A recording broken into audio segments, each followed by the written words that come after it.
할렐루야, 우리 주님을 찬송합니다. 오늘 이 예배에 나오신 모든 성도님들을 환영하며 축복합니다. 우리 온라인으로도 함께 예배하실 분들 환영하며 축복합니다. 우리 다 같이 일어서셔서 우리 사도신경으로 우리의 신앙을 고백하겠습니다. 전능하사 천지를 만드신 하나님 아버지를 내가 믿사오며 그 외아들 우리 주 예수 그리스도를 믿사오니 이는 성령으로 잉태하사 동정녀 마리아에게 나시고 본디오 빌라도에게 고난을 받으사 십자가에 못 박혀 죽으시고 장사한 지 사흘 만에 죽은 자 가운데서 다시 살아나시며 하늘에 오르사 전능하신 하나님 우편에 앉아 계시다가 저리로서 산자와 죽은 자를 심판하러 오시리라.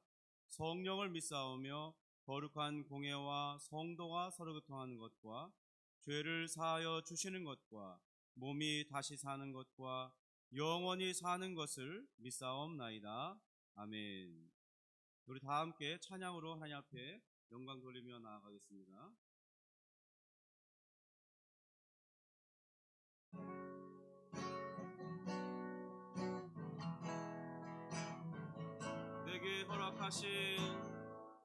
내게 허락하신 시련을 통해 나의 믿음 더욱 강하게 자라나고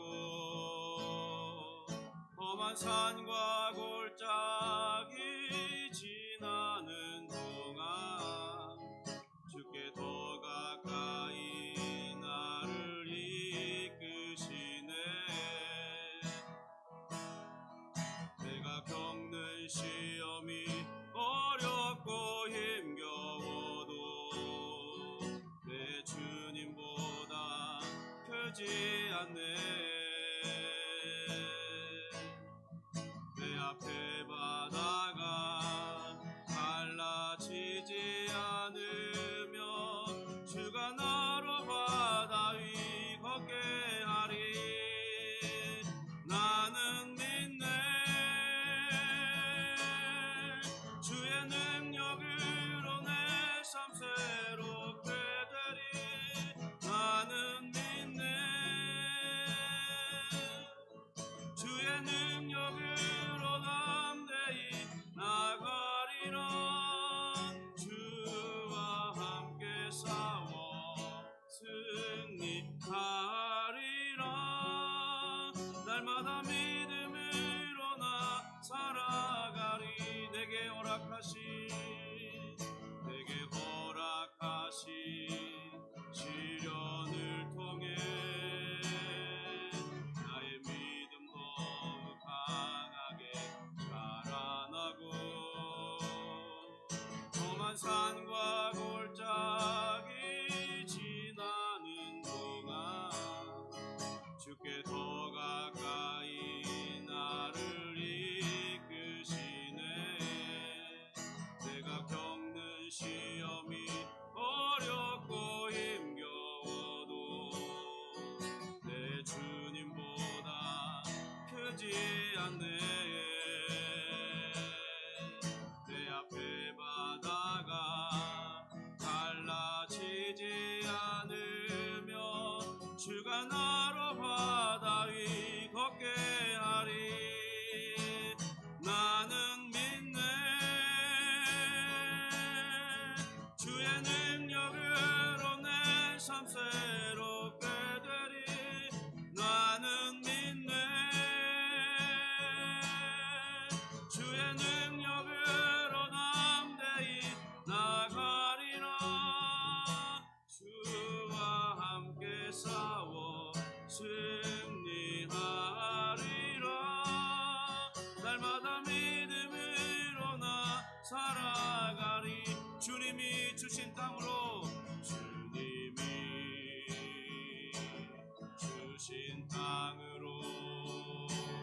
한 걸음씩 나아갈 때에 수많은 적들과 견고한 성이 나를 두렵게 하지만 주님을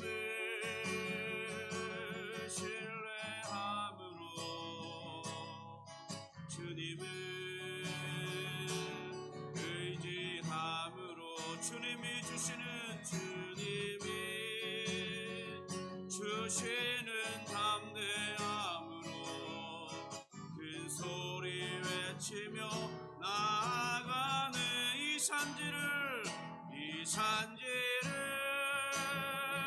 내게 주소서. 그날에 주께서 말씀하신 이제 내가 주님의 이름으로 그 땅을 취하리니 이 산지를 내게 주소서. 그날에 주께서 말씀하신 이제 내가 주님의 이름으로 그 땅을 취하리니. 주님이 주신 땅으로 다시 한번 하겠습니다. 주님이 주신 땅으로 한 걸음씩 나아갈 때에 수많은 적들과 견고한 성이 나를 두렵게 하지만 주님을 신뢰함으로 주님을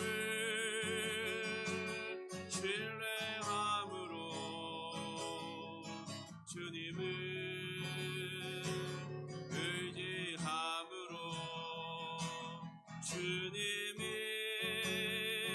주시는 담대함으로 큰 소리 외치며 나아가네 이 산지를 내게 주소서. 그날에 주께서 말씀하신 이제 내가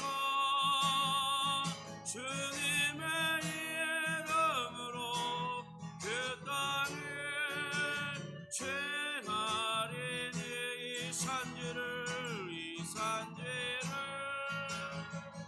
내게 주소서. 그날에 주께서 말씀하신 이제 내가 주님의 이름으로 그 땅을 취하리니.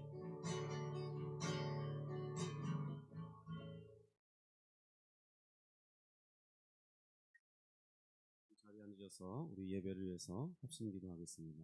하나님 은혜를 주시고 우리 예주평남교회 이곳에 세우셨으니 이 주변 지역을 하나님 앞에 드릴 수 있는 믿음으로 이 비전을 취하고 비전이 성취되는 것을 바라볼 수 있도록 우리에게 은혜로운 심령을 더해주시고 또 이 주변 사람들이 이곳을 지나가면서 보게 될 때 이곳에 나오고 싶은 마음도 허락해 달라고 우리 같이 기도하겠습니다. 또 나라를 위해서 기도할 때 특별히 이제 대통령 선거가 약 한 달 정도 남았는데요.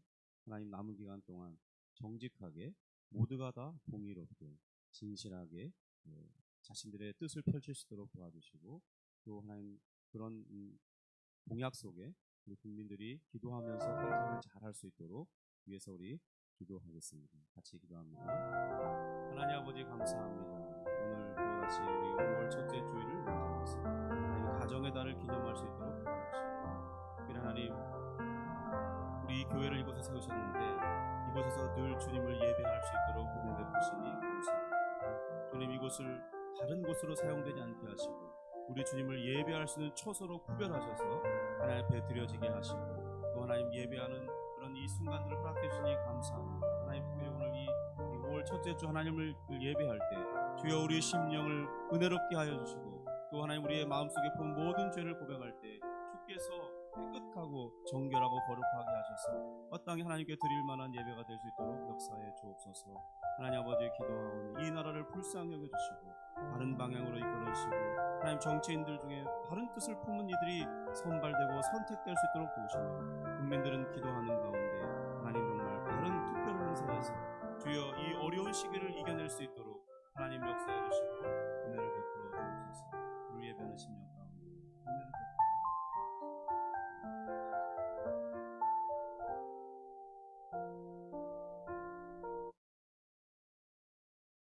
자비로우신 하나님, 긍휼이 풍성하신 우리 아버지, 감사와 찬송을 올려드립니다.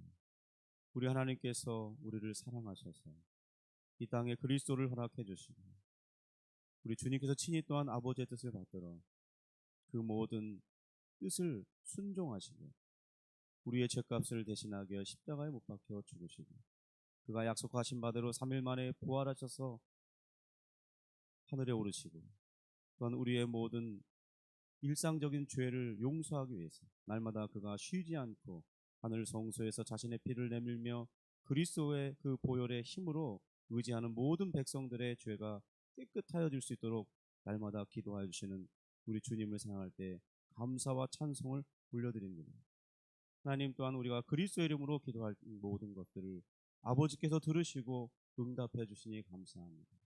주님, 오늘 그 은혜를 힘입어 이곳에 나오며 우리 주님의 은혜를 생각하고 하나님을 예배하고자 하오니 주여 우리에게 담대한 심령을 허락해 주시고 하나님께 드릴 만한 마음을 정말 준비하고 드릴 수 있도록 주님 역사해 주시옵소서. 하나님 아버지, 우리의 연약함을 주님께서 아시오니 주여 이 시간 우리의 죄를 용서해 주옵소서. 우리가 잘못하는 것이 많사옵나이다. 우리가 연약함으로 실수하며 넘어지는 것들이 많습니다. 우리의 생각이 부족함으로 다 헤아리지 못하는 것들이 너무나 많습니다. 주님, 오직 그리스도의 보혈을 의지하오니 우리를 불쌍히 여겨주시고 거룩하고 깨끗함을 허락하여 주셔서 우리 하나님을 예배할 때 조금도 부끄럽지 않은, 조금도 어려움을 느끼지 않는 그런 자유로움을 허락해 주시고 우리 마음껏 주님을 찬송하며 예배할 수 있도록 도우시며 말씀 들을 때 주의 성령께서 조명하여 주셔서 그 말씀이 들려지며 마음에 새겨지며 하나님 정말 오늘 제목처럼 형통함을 누리는 신자들이 될 수 있도록 허락해 주시옵소서. 하나님 또한 이 나라를 불쌍히 여겨주시기 원합니다. 주님께서 이 나라에게 많은 복을 허락하셨으되 사람들이 그것을 어긋나게 행하며 자신의 이익을 취한 도구로 삼으며 하나님을 섬기지 않는 방식으로 이 나라를 이끌어 가려고 하고 있사온데 주여 도와주셔서 주님 이 나라를 통치하여 주시는 주께서 바르게 이끌어 주옵소서. 그래 우리 한국교회를 불쌍히 여기시고 통회하고 자복하며 회개하며 겸손을 회복할 수 있도록 도우시고 우리 하나님의 뜻에 합당한 교회들이 될 수 있도록 역사해 주시옵소서. 하나님 이제 또한 이 대통령 선거가 한 달 정도 앞두고 있사온데 주여 모든 이들이 공정하게 이 모든 일을 치르며 하나님 기도하는 중에 바른 선택을 할 수 있도록 도와주셔서 이 나라의 위기가 극복되고 참으로 하나님께서 통치하시는 그런 일들이 그 대통령을 통해서 하나님 보여질 수 있도록 도와주옵소서. 하나님 또한 이 시간 우리 하나님을 예배할 때 온전히 드려지기 원하오니 주께서 역사해 주시고 우리 마음이 하나님을 향할 수 있도록 은혜를 베풀어 주시옵소서. 감사하며 예수님의 이름으로 기도드립니다. 아멘.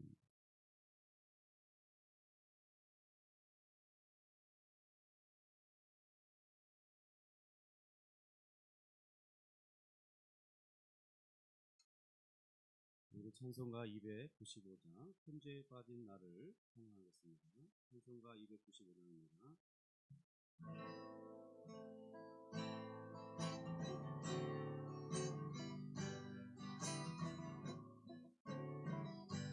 큰 죄에 빠진 나를 큰 죄에 빠진 나를 주 예수 건지사 그 넓은 꿈에 다시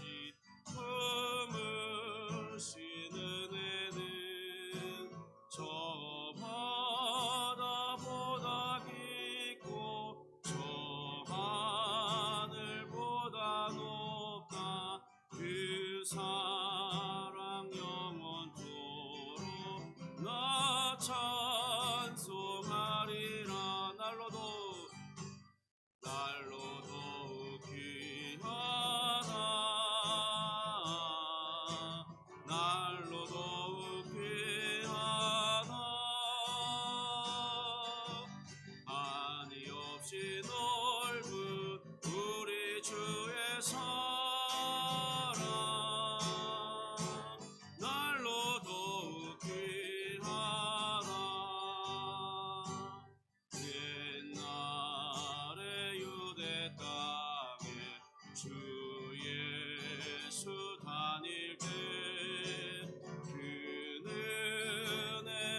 사랑으로 만 백성 위하여 그 십자가의 고난 다 받으셨으니 그 속죄 받은 성도 큰 소리 함께 높여 온 천지 울리도록 주 찬송하리라.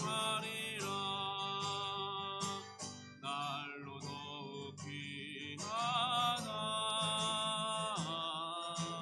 날로 더욱 귀하다 한이 없이 넓은 우리 주의 사랑 날로 더욱 귀하다.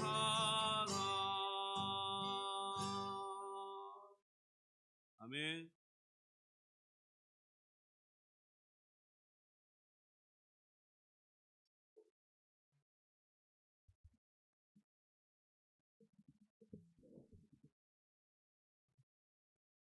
우리 잠시 교회 소식 전해드리겠습니다.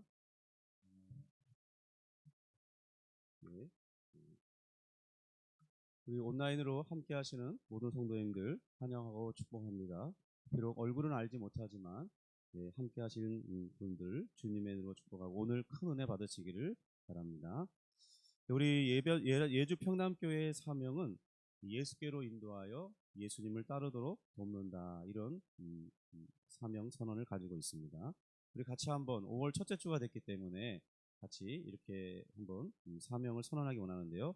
예수께로 인도하여 예수님을 따르도록 돕는다, 이렇게 같이 한번 외쳐보도록 하겠습니다. 준비되셨나요? 네, 준비 시작. 예수께로 인도하여 예수님을 따르도록 돕는다. 아멘. 네, 이런 사명이 이루어질 수 있도록 우리 같이 계속해서 기도해 주시기 원합니다.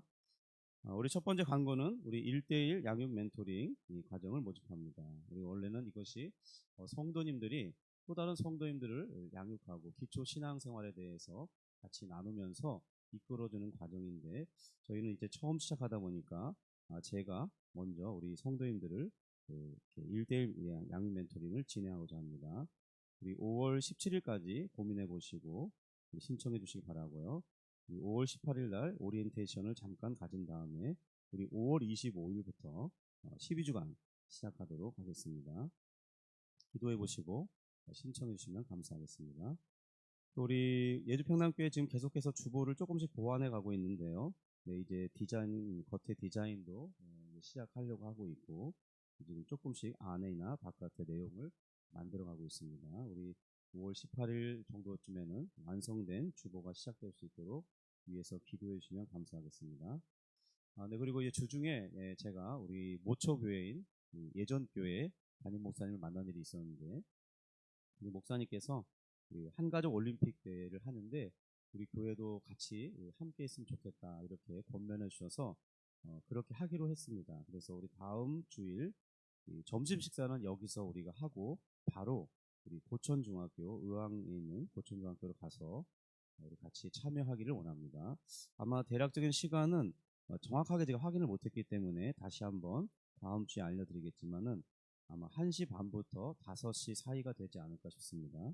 그리고 우리 5시쯤 마쳤을 때 우리 예전 교회가 늘 이렇게 모여서 저녁 식사를 교제를 했었는데요. 저희도 그곳에 함께 무리에 참여해서 저녁 식사까지 함께 하고 마무리하게 될 것입니다. 꼭 같이 참여해 주시면 감사하겠고요. 그 다음에 우리 이제 5월 일정 중에 오늘은 어린이 주일이지만 저희 교회는 어린이가 없기 때문에 그냥 넘어가겠고요. 다음 주에는 우리 어버이 주일, 그리고 셋째 주나 넷째 주 주일에 우리 대아미에 바너로스 좋은 곳이 있는데 같이 이제 점심을 싸서 거기서 점심 소풍을 갔다가 돌아오는 시간을 갖겠습니다. 그래서 18일이나 25일은 성도님들의 의견을 여쭤보고 결정하도록 하겠습니다. 우리 같이 하나님 말씀 보겠습니다. 하나님 말씀은 시편 1편 1절부터 6절 말씀입니다.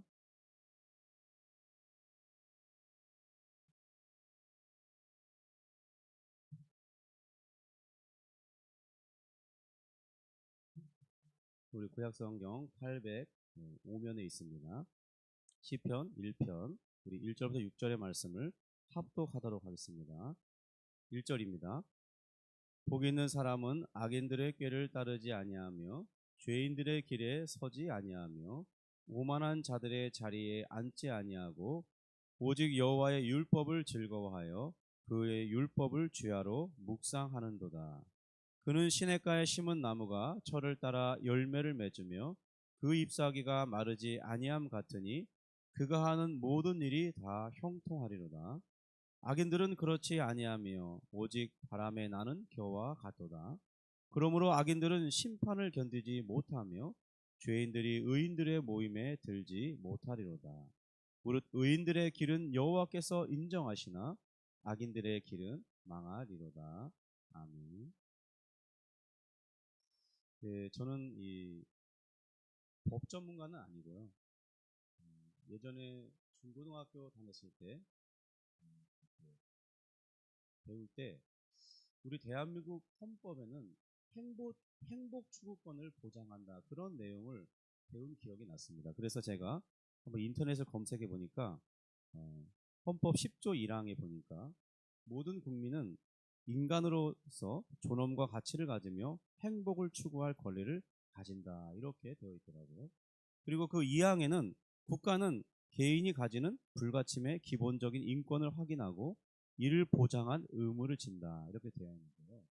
그만큼 우리 대한민국이라는 나라도 한 개인의 행복함을 중요하게 보고 있고 그리고 그것을 위해 국가도 일정 책임을 가진다 이렇게 기록하고 있는 것을 봤습니다.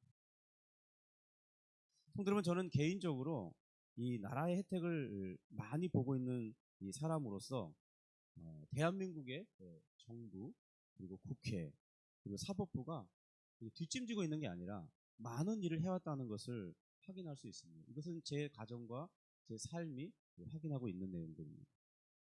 그래서 정말 우리가 일정 부분 이 국민들이 행복한 삶, 기본적인 삶을 누리기 위해서 그런 책임과 의무를 다하고 있다는 것을 확인하고 있는데요.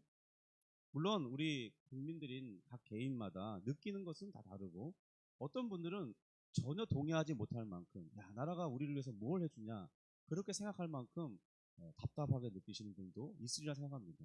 이건 개인적인 편차가 있을 테니까요.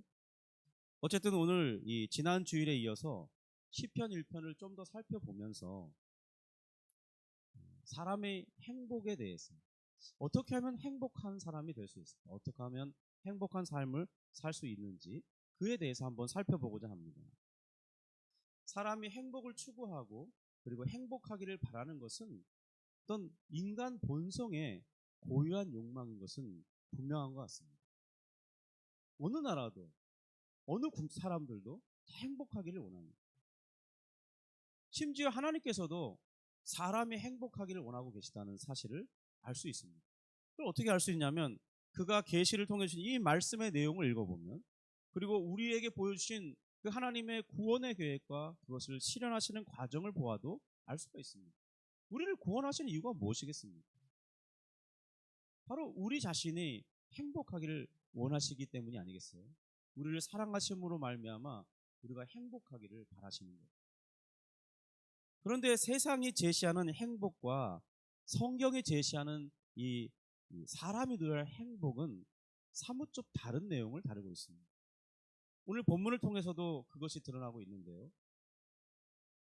저는 특별히 이 세상의 사람들을 이렇게 가끔 묵상하고 그들의 삶을 생각해 보는 때가 있었습니다. 그런데 신기하게 제가 느낀 것은 오래전부터 많은 인기를 누리는 직업 중에 하나인 연예인들을 보는 그런 중에 꽤나 많은 연예인들이 다 자신의 생을 임의로 마감하는, 그러니까 자살로 자신의 생을 마감하는 분들이 있다는 것을 보았고 그것이 기사화되니까 더 두드러지게 드러나는 것을 봤어요. 제가 중학교 때인가 고등학교 때부터 벌써 어려운 어떤 환경 속에서 자신의 어떤 괴로움을 이기지 못하고 이렇게 자살하는 분들의 내용을 기억하고 있는데요. 그 이후로 점점점 그 숫자가 늘어나는 것 같아요.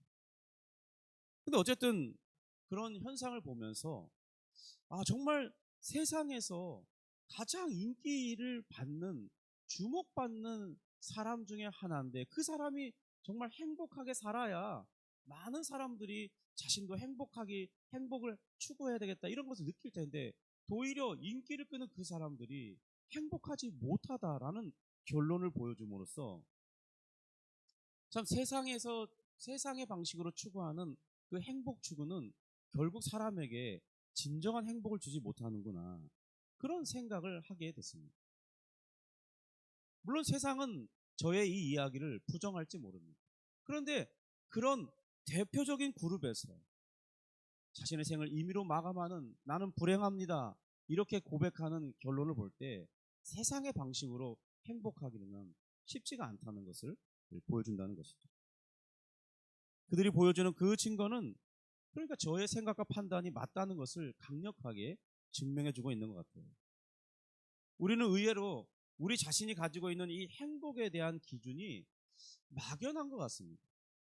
사람들에게 물어볼 때 당신은 행복하십니까? 그러면 그 무엇을 근거로 행복하십니까? 라고 묻는다면 대답하기 쉽지 않을 것입니다. 그리고 우리는 단지 행복을 물을 때 어떻게 판단하냐면, 세상이 전달해 주는 그런 그려진 행복, TV나 여러 가지 많은 영상 매체에서 보여주는 그런 몽환적인 그런 행복의 세계를 담아내죠.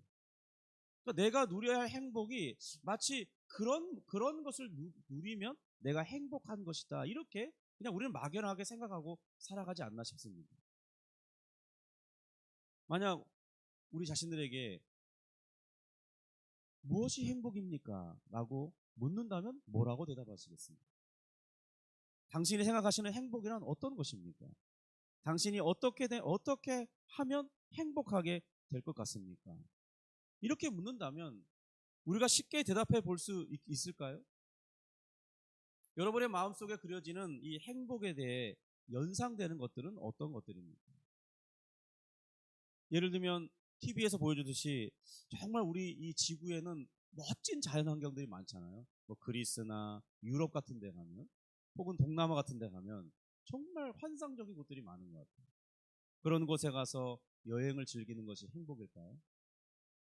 그리고 사랑하는 사람들과 함께 그곳에 있고, 그리고 영화나 광고에서 보았듯이 거기 이 관광지의 최고의 좋은 식당에 가서 맛있는 음식을 먹는 시간, 그리고 그것을 즐기는 그 시간이 행복일까요? 사랑하는 남편과 사랑하는 아내, 그리고 자녀들이 좋은 집에 살고, 그리고 함께 즐거운 시간을 보내는 것, 그것이 행복일까요? 혹은 이 승승장구해 가는 작은 기업이었는데 거기서 열심히 일했더니 이 기업이 정말 승승장구해서 정말 중견기업이 되어가고 막 그런 곳에 오너의 자리에 있으면 행복할까요?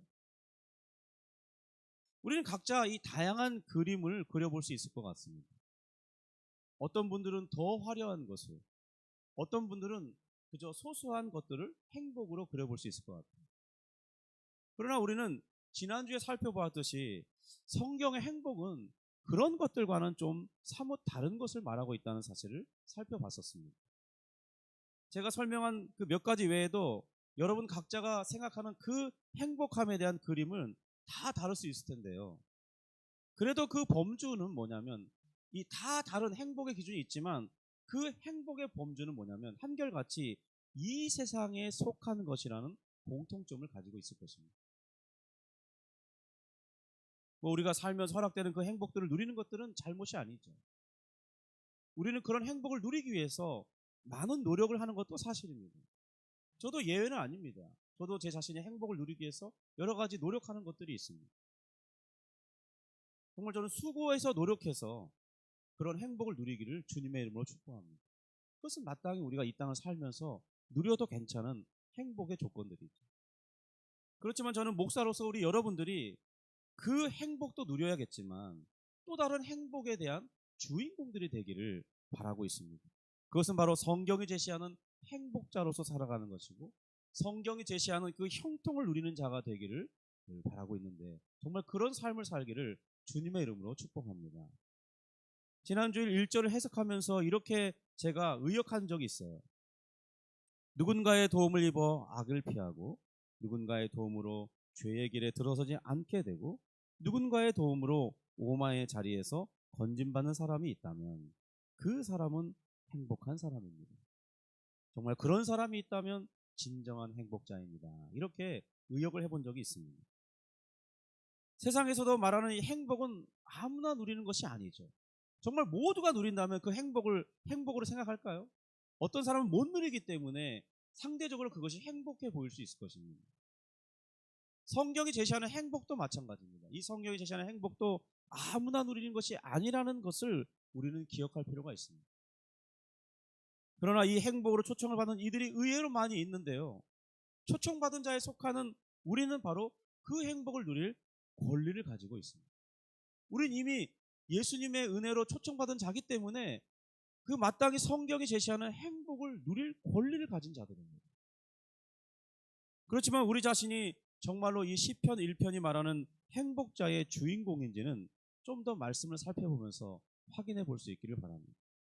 우리 3절인데요. 우리 3절 같이 한번 읽도록 하겠습니다. 3절 읽습니다. 시작. 그는 시냇가에 심은 나무가 철을 따라 열매를 맺으며 그 잎사귀가 마르지 아니함 같으니 그가 하는 모든 일이 다 형통하리로다. 이 3절을 좀 이해하기 위해서는 우리가 이 이스라엘의 그 문화를 좀 알아야 되는데, 그 환경을 알아야 되는데, 이 시인이 살던 곳은 유대 광야가 있는 곳입니다. 이 유대 광야는요, 거대한 돌산들이 모여 있는 곳이라 생각하시면 돼요. 그 거대한 돌들이 산처럼 모여져 있는데 거기에 한 2, 3cm의 얇은 흙들이 덮여 있는 그런 크고 넓은 지역입니다. 이 지역은 나무가 많지 않아요. 풀도 그렇게 많지 않습니다. 그래서 낮에는 43도까지 올라가는 기온을 보이고 밤에는 0도까지 떨어지는 일교차가 엄청 크기 때문에 거기에는 사람이 살기는 쉽지 않은 곳입니다. 그래서 특별한 보호가 없이는 나무나 풀들이 자랄 수가 없는 곳이에요. 단지 우길철에 잠깐 내리는 비로 이 풀이 몇 달은 자라다가 금방 이 물이 사라지니까 말라버리는 그런 척박한 땅이 유대 광야입니다. 다윗은 또 시인은 그런 환경을 잘 알고 있는 것입니다. 또 이스라엘이 정착한 이 가나안 땅의 특징은 어떤 특징이 있냐면 땅이 비가 내리면 그 땅을 이렇게 비를 흘려보내는 게 아니라 땅들이 다 비를 흡수해 버립니다. 그래서 이 물이 밑으로 빠져 내려가요. 그러니까 비가 내릴 때는 시내가 막 흐르는데 며칠이 안 지나서 그냥 물이 없어져 버려요. 그래서 그곳에는 나무가 잘 자랄 수가 없습니다. 그런데 그런 곳들 중에도 유독 나무가 잘 자라는 곳이 있어요. 그것은 어떤 곳이냐면 이제 이 유대 광야에도 이렇게 계곡이 형성되면서 가장 낮은 지역에는 샘물이 있는 곳이 있어요. 그러니까 땅에 물을 계속 흡수해서 지하수로 흐르다가 그 지하수가 샘물로 터쳐 나오는 것이죠. 성경에는 그런 유명한 샘이 하나 있는데 바로 엔게디 섬입니다. 엔게디는 가면은 정말 환상적인 계곡이 있고 거기에는 많은 수풀이 우거져 있습니다. 혹시 이것을 간접 체험하고 싶다면 요즘에 워낙 유튜브가 잘 돼 있으니까요. 유튜브에 보면 성지가 좋다 253회에서 4회 엔게디샘 다이세 폭포 이렇게 검색해 보시면 저의 설명을 잘 이해할 수 있을 것입니다. 지금도 거기에 많은 사람들이 여행을 가면 그 물을 마셔보면 정말 시원하다고 깨끗하다고 말해요. 거기에 가면요 사시사철 푸르게 자라면서 이 풍성한 열매를 맺는 나무들이 무성해요. 바로 시인은 그것을 생각하면서 하나님의 은혜를 받은 자의 삶이 무엇인지 설명하고 있는 것입니다. 3절을 다시 한번 보면 이렇게 되어 있죠. 그는 시냇가에 심은 나무가 철을 따라 열매를 맺으며 그 잎사귀가 마르지 아니함 같으니 그가 하는 모든 일이 다 형통하리로다. 바로 이 엔게디 섬에서 자란 그 무성한 나무와 잎 그리고 그에서 열매를 맺는 그 나무를 보면서 하나님의 은혜를 받은 행복한 사람은 어떤 사람인가? 바로 이런 엔게디 샘 옆에 심겨진 나무와 같이 은혜를 받는 사람이라고 말하고 있는 것입니다. 물이 터쳐 나오면서 그 물이 시냇가를 형성하는 그곳에 심겨진 나무는 햇빛까지 잘 받으니까 정말 큰 나무로 자라고 잎이 무성하고 많은 열매를 맺는 거예요. 마치 그와 같이 우리 인생이 하나님의 손에 인도를 받아서 좋은 교회를 만나요. 바른 진리의 말씀을 들으면서 은혜를 받고 또 성도들 간의 풍성한 교제 속에 살아간다면 정말 이것은 세상이 진정으로 부러워하는 이 행복함, 형통함인 것을 믿기를 바랍니다. 정말 그러한 은혜를 누릴 수 있기를 주님의 이름으로 축복합니다. 성도 여러분, 이것이 아무것도 아닌 게 아니에요. 좋은 교회를 만나고 말씀을 듣고 은혜를 받고 서로 간의 교제 가운데 웃으면서 신앙생활을 하는 것, 이것은 아무나 누리는 그런 환경이 아니라는 거예요. 그것은 정말 그것을 누린다면 그 사람이 진정한 행복자로서 살아가고 있는 거예요. 우리 2절을 같이 한번 보겠습니다. 2절입니다. 같이 읽습니다. 시작. 오직 여호와의 율법을 즐거워하여 그의 율법을 주야로 묵상하는도다. 사도 바울은 로마서 3장에서 이렇게 말합니다. 사람은 한결같이 다 악에 치우쳐 있다. 하나님을 찾는 자도 없고 멸망을 자초하는 자가 사람이라고 정의했습니다.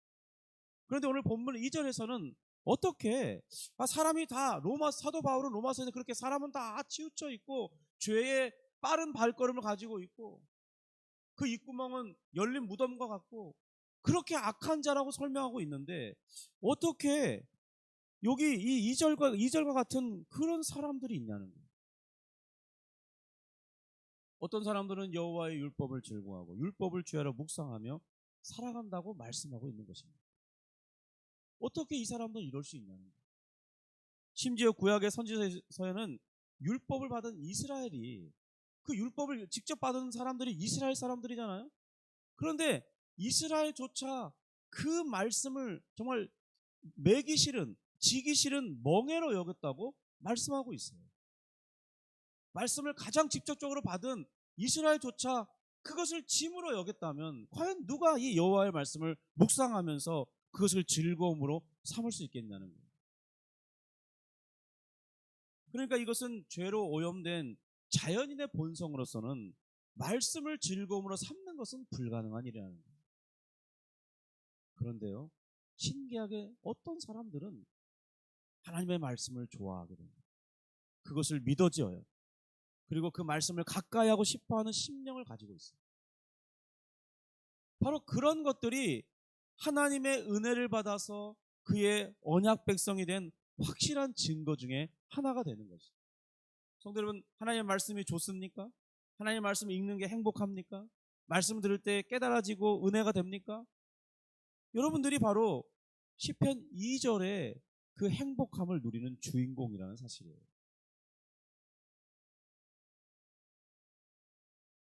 그런데요, 이 불신자의 심령은 그게 잘 안 됩니다. 예수 안 믿는 사람이 이 자리에 나오면요, 그 말씀 듣는 게 제일 힘들어요. 도대체 뭔 소리를 하는 거야? 내가 이 자리에 왜 있지? 이런 생각을 한다니까요. 그러니까 그들에게는 말씀을 순종하는 것은 고사하고 어떻게 그 말씀을 즐겁게 듣는 것조차 힘들다는 겁니다. 오늘 2절의 말씀이 말하고자 하는 핵심이 이것입니다. 설명하기 좀 쉽진 않지만 이런 겁니다. 그냥 성경이 좋아요. 말씀을 듣는 게 좋고 읽는 게 좋아요. 얼마나 많이 듣고 읽느냐, 또 말씀을 얼마나 많이 암송하느냐, 그거는 좀 나중 문제입니다. 제일 중요한 것은 내 마음이 그 하나님의 말씀을 즐거워하느냐, 그 심령을 가진 자이냐 하는 거예요. 성도님들 어떠십니까? 성도님의 마음은 말씀이 즐겁습니까? 말씀을 들으면 행복합니까? 그것이 깨달아집니까? 나도 그렇게 순종하고 싶긴 하다. 그런 생각을 하십니까? 그렇다면 바로 그런 심령을 가진 너는 행복자라고 지금 시편이 말하고 있는 거죠. 복 있는 사람은 이 말을 바꾸면 너는 행복자로다. 이런 얘기거든요. 그러니까 말씀이 즐거워하는 심령이 내게 있다면 성경은 뭐라고 말해요? 네가 참된 행복자야. 이렇게 설명하고 있다는 거예요. 너는 진정으로 복받은 자구나. 그렇게 말하고 있다니까요. 오늘 이 자리에 나오신 모든 성도님들은 일평생 말씀이 즐거운 그런 분들로 살아갈 수 있기를 주님의 이름으로 축복합니다. 이미 이런 행복 가운데 들어오신 분들은 저를 한번 따라해 주시면 좋겠어요. 자, 한번 따라해 주세요. 주님, 나는 행복자입니다. 은혜 받은 행복자로 불러주시니 감사합니다. 네. 주님, 저는 행복자입니다. 저를 은혜 받은 행복자로 불러주시니 감사합니다. 이런 믿음의 고백이 있을 때 우리는 얼마나 행복한 사람으로 살아가고 있는 것입니다. 성도 여러분, 사람들이 주변 사람들에게 자신에 대해서 말할 때, 야, 저 사람은 정말 참 행복한 사람이야. 형통의 복을 받았구만. 하는 일마다 잘 되니 얼마나 부러운지 몰라. 이런 말을 듣고 산다면 얼마나 좋겠습니까? 분명 믿는 자나 믿지 않는 자이거나 상관없이 자신의 생을 평가할 때 이 행복과 형통이라는 말이 수식어처럼 사용되는 것, 그것은 우리 모두가 소망하는 내용들이 아닐까요? 성도 여러분, 그런데 우리는 이미 이런 복을 받았다고 시편 1편이 노래하고 있잖아요. 1절부터 3절을 다시 한번 의역해보면 이렇게 돼 있습니다. 나는 행복자입니다. 나는 주님의 도움으로 죄에서 건짐받았습니다. 나는 행복자입니다. 주님께서는 내게 말씀을 가까이 하는 은혜를 주셨습니다. 나는 행복자입니다. 나는 깊은 계곡 양지 바른 곳에 심겨진 종려나무와 포도나무입니다. 그래서 나는 늘 풍성한 열매를 맺습니다. 제가 좀 의역을 해봤지만 이런 복을 받은 사람들이 진정한 행복자라는 거예요. 성도 여러분, 그러니까 우리는 진짜 행복자인 것이죠. 이런 말씀을 선포할 때 속으로 나는 아닌데요. 내 삶의 환경은 척박하기만 한데요. 목사님, 그건 나랑 딴 얘기. 나는 교회 열심히 나오지만 그게 내 삶이 아닌 것 같은데. 마음속에 그런 생각이 더 지배적이라면요, 고민해 볼 필요가 있어요. 그분은 사실 행복자가 아닌 게 아니라 성경의 진리의 이 안경으로 자신을 바르게 보지 못하고 있기 때문일지 모릅니다. 왜냐하면 우리는 우리 자신이 예수님을 구주로 믿고 있다면, 그리고 영생의 소망을 확실하게 가지고 있다면, 그리고 우리가 가진 이 영적인 자산과 미래에 얻게 될 이 영광의 기업을 우리가 계산해 볼 수만 있다면 우리 자신은 분명히 새로운 인식을 가질 수 있기 때문입니다. 우리 3절을 다시 한번 볼까요? 3절 이렇게 되어 있습니다. 그는 시냇가에 심은 나무가 철을 따라 열매를 맺으며 그 잎사귀가 마르지 아니한 같으니 그가 하는 모든 일이 다 형통하리라. 시편 1편에서 우리가 생각해 볼 세 번째 내용이 있어요. 그것은 뭐냐면 우리는 여호와 하나님에 의해 형통함을 입은 자라는 사실입니다. 이 형통을 생각할 때 신자인 우리는 두 가지 관점이 이 복합적으로 얽혀져 있다는 것을 생각해야 돼요. 이 형통에 대한 첫 번째 관점은 뭐냐면 이 세상 사람들과 같이 생각하고 같이 누리는 부분이에요. 그러니까 무엇을 하든지 잘 되고, 몸이 건강하고, 가정은 평안하고, 때를 따라 그 일하는 곳에서 승진하게 되고, 재물이 날로 이렇게 늘어서 없는 것 때문에 고민하지 않고, 또 자신들의 자녀도 잘 성장해 가는 그런 모든 것들, 그런 것들이 형통의 요소들이 맞다는 거예요. 이것은 이 세상이 관련된 믿는 자나 믿지 않는 자나 모두가 동일하게 누리기도 하고 누리지 못하기도 하는 그런 형통의 내용입니다. 그러나 우리 마음에는 이것만이 전부가 아니에요. 우리가 읽는 이 3절의 이 형통과는 조금 거리가 먼 개념입니다. 분명 좀 전에 말씀드린 그런 부분도 우리에게 형통의 내용이겠지만 신자에게 형통은 그것들보다 훨씬 더 심오한 내용을 담고 있습니다. 시편 23편처럼 뭐죠? 사망의 골짜기를 걸을지라도 내가 두려워하지 않는다고 했습니다. 그러니까 우리 이 신자들의 형통 속에는 고난의 과정 속에서도 형통을 맛본다는 사실입니다. 사람들은 사업이 실패하고 재산이 축이 나고 건강이 나빠지고 자녀들이 어려움을 겪게 되면 분명히 그런 모습 속에서 불행하다 이렇게 생각할지 모릅니다. 바로 여기에서 신자와 불신자의 관점의 차이가 나는 거죠. 만약 어려움과 고난이 찾아온다면 모두 낙심하게 되겠죠. 마음이 힘든 것은 부정할 수 없습니다. 그것은 현실로 다가온 것이기 때문에 힘든 건 사실이에요. 그러나 신자는요, 고난이 오게 되면 오히려 세상적으로 잘 될 때보다 더 큰 유익을 얻을 때도 있습니다. 시편 119편을 한번 읽어보세요. 그러면 시인이 이렇게 말합니다. 내가 고난 당함으로 말씀을 배우게 되었고 말씀이 내게 큰 유익이 되었고 힘이 되었다고 고백하고 있습니다. 그러니까 하나님의 말씀은 고난 중에 좌절하기보다는 하나님을 더욱 의지하게 해주는 유익한 도구가 된다. 그러니까 믿는 자들에게는 고난도 형통의 수단일 수 있다는 거죠. 세상 사람들은 잘 나가다 어려움이 찾아오면 실패했다고 낙심하죠. 그런데 신자는 그 고난을 통해서 말씀의 유익과 신앙의 성숙을 이루게 된다는 것입니다. 창세기의 요셉을 한번 살펴보세요. 그는 형통한 자의 대표적인 인물일 것입니다.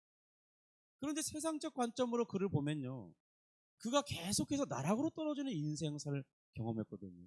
그러니까 세상적 관점에서 형통은 무슨 형통이에요? 네? 노예로, 형들에 의해서 노예로 팔려갔잖아요. 또 이 보디발의 집에서 좀 인정받는가 싶더니 그 보디발의 아내 때문에 이 감옥에 들어가는 그런 신세가 되어버렸잖아요. 거기서 아주 오랜 시간을 보냈습니다.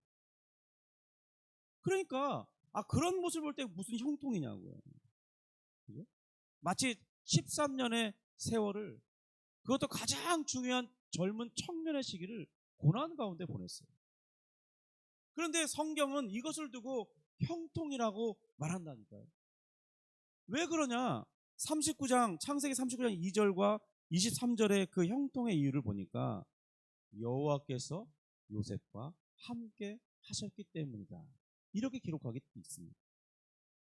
하나님께서 함께 하시는 사람, 그 사람은 고난 중에도 형통함을 입은 사람이라는 거예요. 이것이 성경이 말하고 있는 형통의 개념입니다.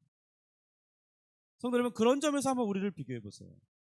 우리가 현재 고난에 있든지 아니면 잘 되고 있든지 상관없이 우리는 어떤 사람입니까? 우리는 주의 성령께서 함께 해주고 있는 사람입니다.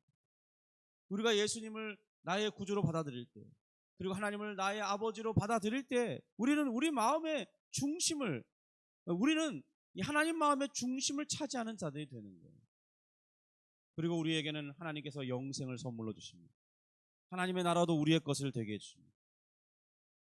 그러면서 주님의 성령을 우리 마음 가운데 부어주셔서 늘 그렇게 함께하고 있다는 생각을 가지고 살아갈 수 있도록 은혜를 주신다는 것이죠.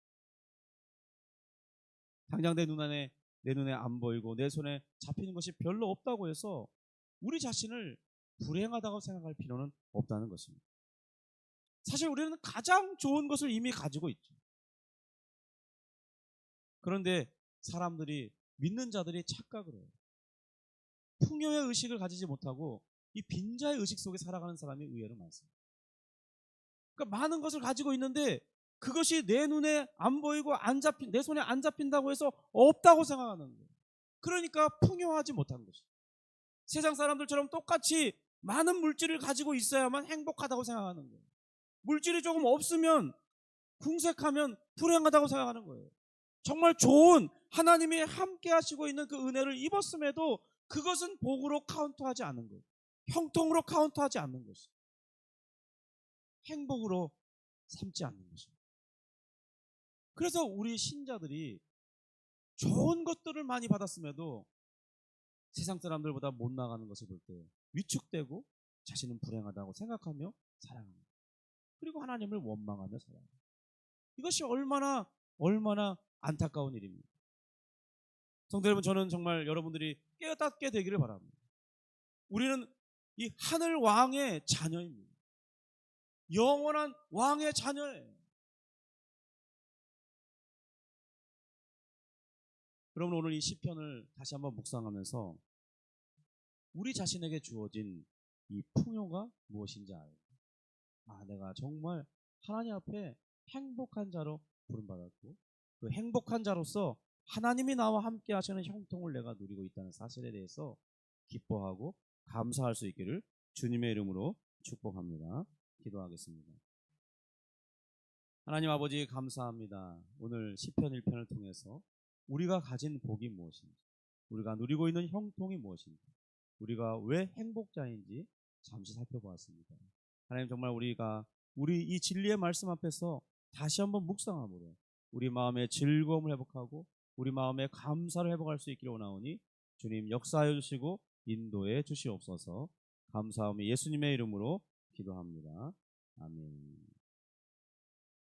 우리 주님 내가 여기 있사오니 찬양 부르시면서 준비하신 예물 하나님께 올려드리겠습니다.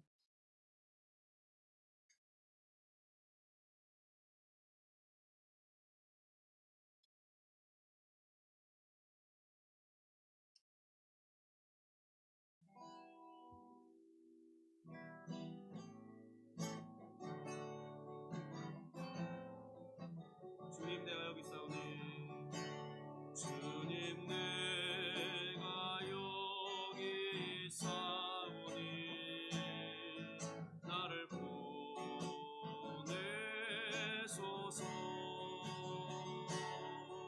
나의 마음 나의 몸 주께 드리오니 주 받으옵소서.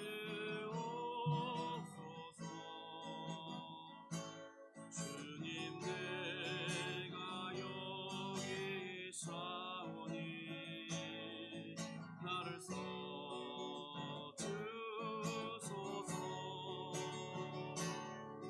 가진 것 모두 다 주께 드리오니 주 받으옵소서.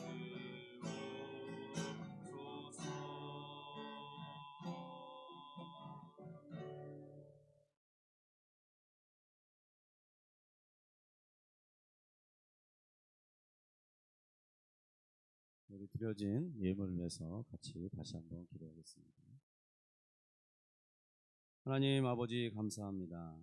우리 주님께서 또 한 달을 살게 하셨고 그 한 달을 사는 동안 열심히 일하고 하나님께서 여러 많은 사람들과 또 기관들을 통해서 우리에게 소득을 있게 하시고 삶을 영위할 수 있도록 공급해 주시니 감사합니다. 그 신앙의 고백으로 11조 예물 드리오니 주님께서 받으시고 저들의 삶의 믿음의 고백을 따라 은혜를 베푸시고 또한 주님께서 책임져 주시겠다고 약속하셨으니 우리의 삶이 주님의 능력의 손으로 보탬을 받을 수 있도록 인도해 주시옵소서. 하나님 또 우리 주님을 또 예배하면서 귀한 주일 헌금을 드립니다. 하나님 받으시고 하나님 저들에게 형통함을 더하여 주시고 주님 기쁨을 더하여 주시고 우리 주님을 믿는 신앙생활에 기쁨을 누릴 수 있도록 은혜를 베풀어 주옵소서. 생활 가운데 만나는 많은 사람들이 나를 돕는 이들이 되게 하시고 또한 서로 협력하여서 좋은 결과들을 얻을 수 있도록 역사해 주옵소서. 주님 공부하고 묵상하는 중에 좋은 아이디어들을 얻게 하시고 그것이 사업의 아이템이 되고 일의 능력이 되고 능률을 오르게 하는 좋은 기회들이 되게 하도록 하나님 은혜를 베풀어 주옵소서. 주님 우리의 건강을 더하여 주옵소서. 우리 몸이 아플 때마다 주님께서 치료하여 주시고 좋은 약들이 발견되고 내게 잘 맞아서 하나님 그 통증들이 사라지고 건강을 누릴 수 있도록 역사해 주시옵소서.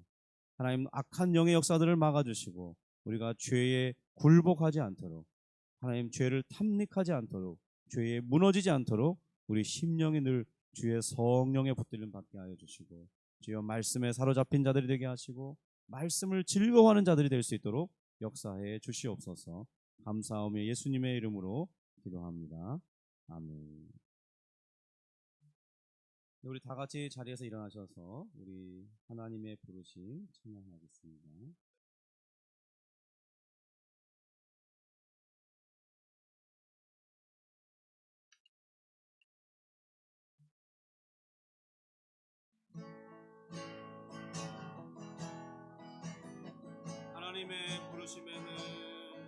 하나님의 부르심에는 후회하심이 없네.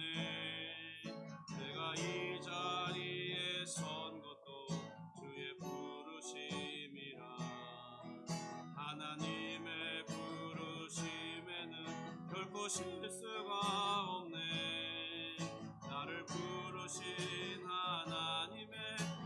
신실하심을 믿네.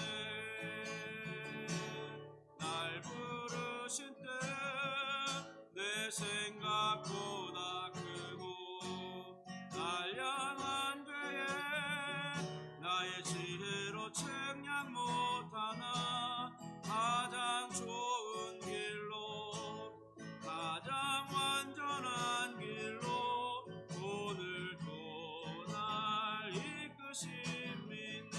날 부르신 뜻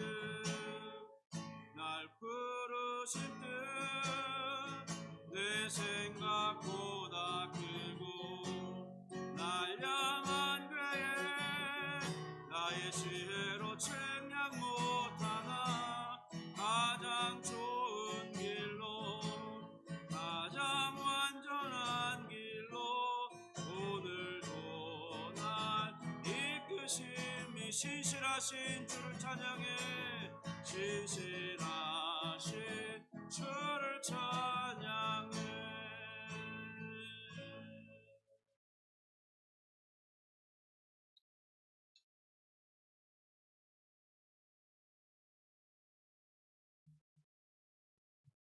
이제는 우리 주 예수 그리스도의 은혜와 하나님의 영원하신 사랑과 성령 하나님의 교통, 감화, 감동하신 충만하게 하시는 역사가 오늘 우리 자신이 그리스도 안에 부름받아 신자로 살며 또한 말씀을 즐거워하며 예배를 사모하고 살아가는 그 모든 삶들이 바로 내 자신이 행복자로 부름받은 증거이고 또 그것이 형통을 누리는 좋은 방법인 것을 믿고 하나님 정말 그런 삶을 일생을 누리도록 도와주옵소서. 소원하고 다짐하는 모든 심령들 머리머리 위에 그들의 삶 위에 그들이 손길 닿는 모든 곳 위에 그들이 걸어가는 모든 공간들 위에 이제로부터 영원토록 함께 있을지어다. 아멘.